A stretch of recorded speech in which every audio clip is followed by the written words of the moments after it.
Hi అండి, అందరికీ నమస్కారం అండి. ఈరోజు మధ్యాహ్నం లంచ్ చూసేద్దామండి. వైట్ రైస్, ఈరోజు వంకాయ మెత్తాల కర్రీ అండి. వంకాయ మెత్తాలు వేసి కర్రీ చేశాను. రసం పెట్టానండి. ఈ రసము 4-5 రకాలు చేస్తానండి. ఈరోజు పచ్చిమిరపకాయలు వేసి రసం పెట్టానండి. ఉదయాన్నే పిల్లలకి క్యారేజీలలో బెండకాయ చేసి పంపించానండి. జొన్న రొట్టెలు, ఈ వంకాయ కర్రీ కూడా చాలా బాగుంటుందండి, అందుకని జొన్న రొట్టెలు చేసాము. పెరుగు అండి. ఈరోజు సింపుల్గా ఇంతేనండి లంచ్. నిన్న మా కర్రీస్ ఇన్ని చేసుకున్నారు ఏందండి అని నన్ను అడుగుతున్నారండి. మిగిలిపోతే ఏం చేస్తారండి? మా ఇంట్లో మిగలవండి.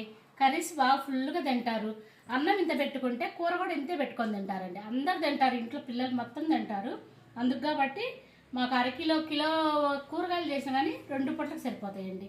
మేము 10 మంది ఉంటాం కదండి. ఈ 10 మందికి 2 పూటలకు సరిపోతాయి. ఈరోజు మధ్యాహ్నం లంచ్ ఇంతేనండి. నచ్చితే లైక్ చేయండి.